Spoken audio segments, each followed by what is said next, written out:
من أنا من أنا من أنا لولاكم. Assalamualaikum warahmatullahi wabarakatuh. Di antara peran para malaikat kepada orang-orang beriman adalah bahwa para malaikat akan membacakan sholawat kepada orang-orang yang beriman. Allah Subhanahu wa ta'ala berfirman dalam surah Al-Ahzab ayat 43, Huwallazi yusalli alaikum wa malaikatuhu liyukhrijakum minadh-dhulumati ilan nur wa kana bil mu'minina rahima. Dialah Allah Subhanahu wa ta'ala yang membaca sholawat kepada kalian. Demikian pula para malaikat membacakan sholawat untuk kalian, agar Allah mengeluarkan kalian dari kegelapan kepada cahaya, dan Allah Maha mengasihi orang-orang yang beriman. Di dalam ayat ini Allah Subhanahu wa ta'ala memberikan informasi kepada kita bahwa Allah membacakan sholawat kepada orang beriman, dan begitu pula para malaikat.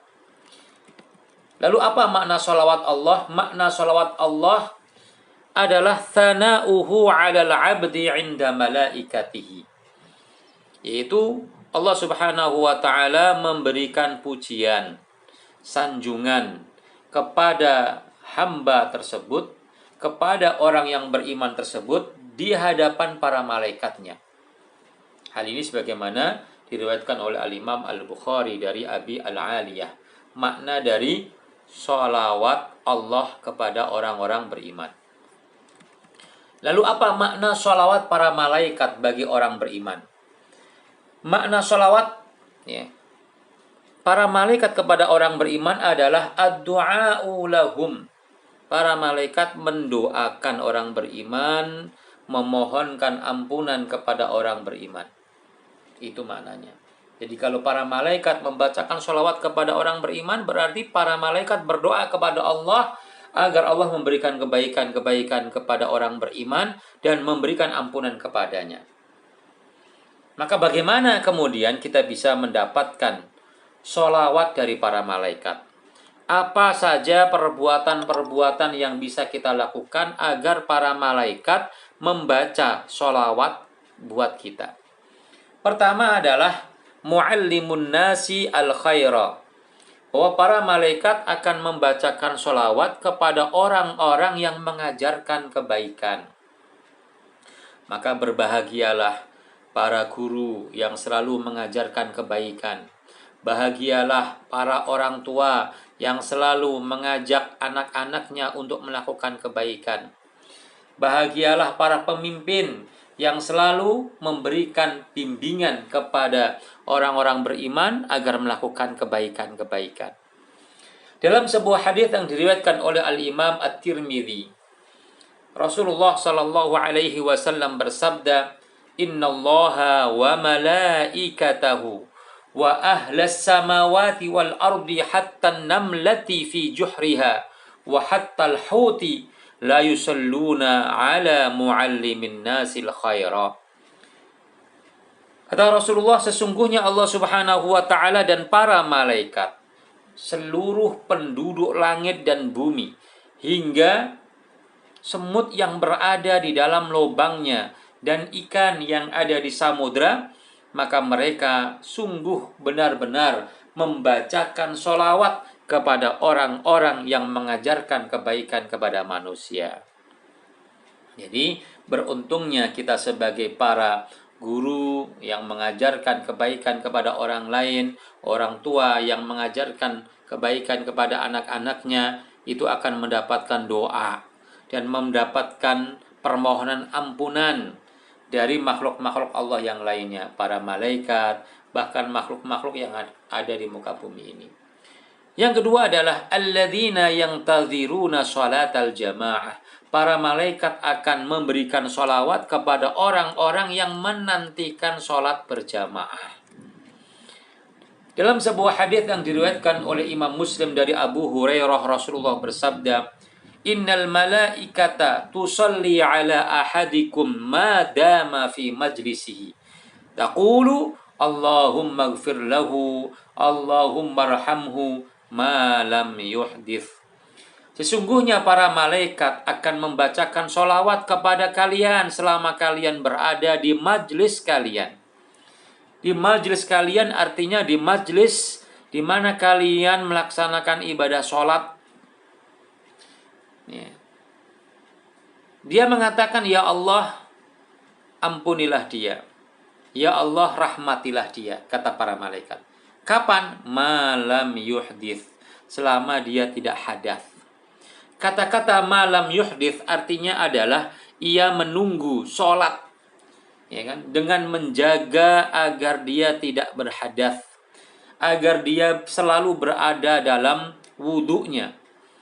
Maka ketika selesai adzan kita menantikan sholat dalam keadaan berwudhu, ya, maka para malaikat selalu membacakan sholawat kepada kita. Maka jangan bercanda, jangan bermain-main ketika kita menantikan sholat kita. Karena di situ ada para malaikat yang mendoakan kepada kita berupa doa-doa kebaikan dan ampunan. Yang ketiga adalah alladzina yusalluna fis shaffil awwal. Orang-orang yang mengerjakan sholat di shaf yang pertama. Ya kan? Di antara keutamaan orang yang mendapatkan shaf yang pertama adalah bahwa dia akan dibacakan sholawat oleh para malaikat. Hal ini sebagaimana disebutkan dalam hadis yang diriwayatkan oleh Al-Imam Abu Dawud dari Al-Barra bin Azib bahwa Rasulullah bersabda, innallaha wa malaikatahu yusalluna 'alas sufufil awwal, bahwa Allah dan para malaikat membacakan sholawat kepada orang-orang yang berada di shaf yang pertama.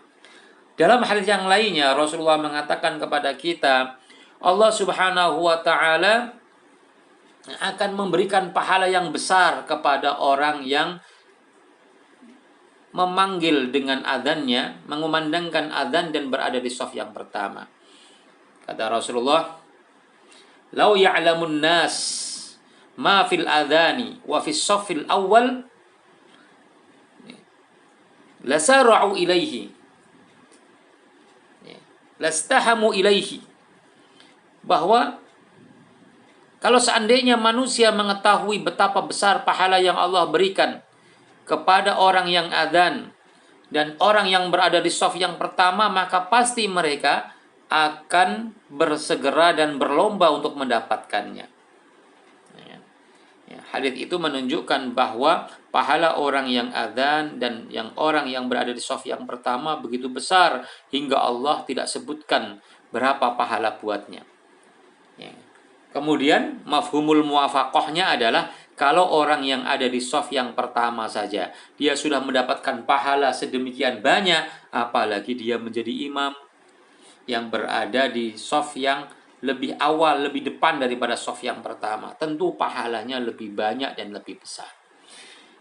Jadi para malaikat membacakan sholawat kepada orang-orang yang berada di shaf yang pertama, yang ingin selalu mendapatkan takbirnya imam di rakaat yang pertama, ya kan?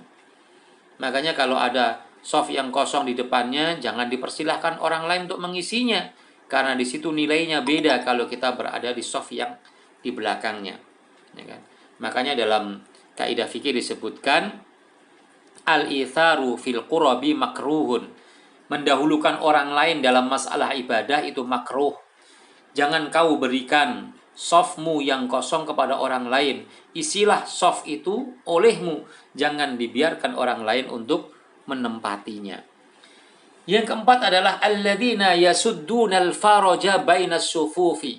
Orang-orang yang menutupi shaf-shaf yang kosong. Sebagaimana diriwayatkan oleh Imam Ibnu Majah dari Aisyah radhiyallahu anha, Rasulullah bersabda, "Innallaha wa malaikatahu yusalluna 'alal ladzina yusalluna sufuf wa man sadda farjatan rafa'ahu Allahu biha darajatan." Allah dan para malaikat akan memberikan sholawat kepada orang-orang yang mengisi shaf-shafnya di dalam sholat, ya kan? Tidak mengosongkannya. Dan barang siapa yang mengisi kekosongan shaf maka Allah akan angkat derajatnya. Diangkat derajat kita oleh Allah kalau kita mau mengisi saf yang kosong.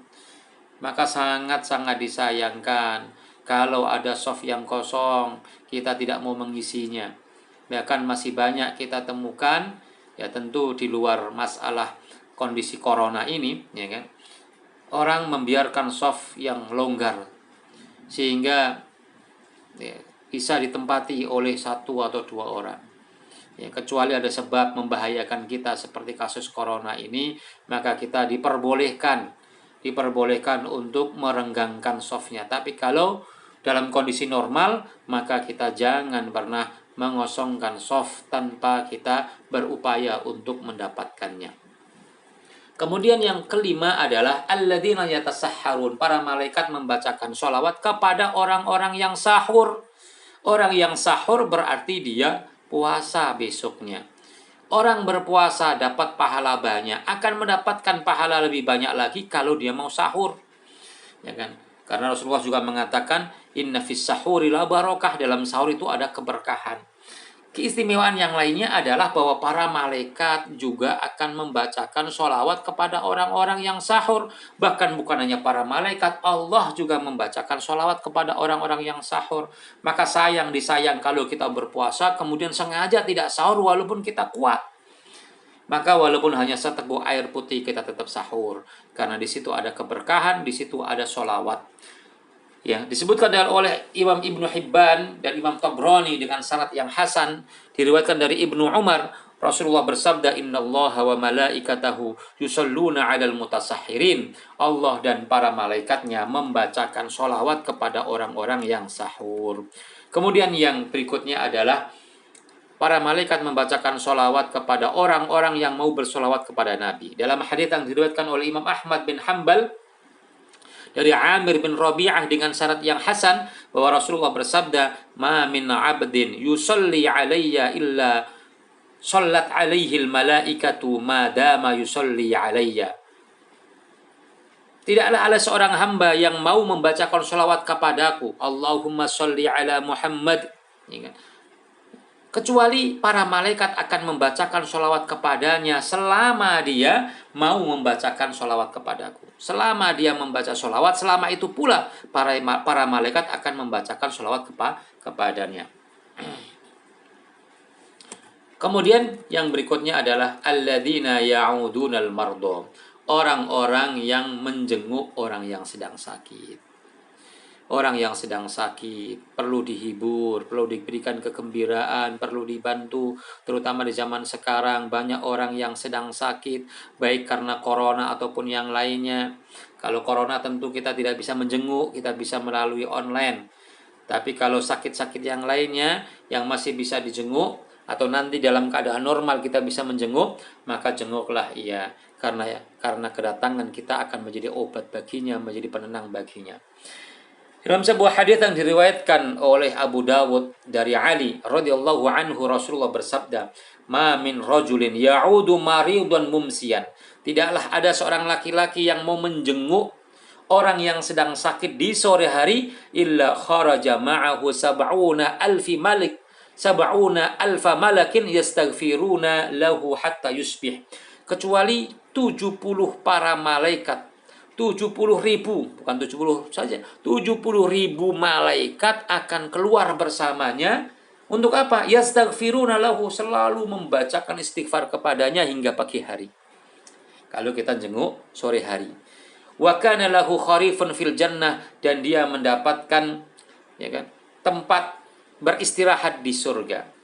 Wa man atahu musbihan, barang siapa yang menjenguk saudaranya tersebut di pagi hari, kharaja ma'ahu sab'una alfa malakin, maka ia akan keluar bersama dengan 70.000 malaikat, yastaghfiruna lahu hatta yumsi, atau mereka akan membacakan istighfar kepadanya hingga sore hari. Wa kana lahu kharifun fil jannah, dan dia akan mendapatkan tempat istirahat di surga. Nah, inilah keutamaan perbuatan-perbuatan tadi yang kita sebutkan. Bila kita lakukan, maka akan menjadikan kita dibacakan sholawat oleh para malaikat. Demikian yang saya sampaikan. Aku qouli hadza astaghfirullah li wa lakum. Assalamualaikum warahmatullahi wabarakatuh.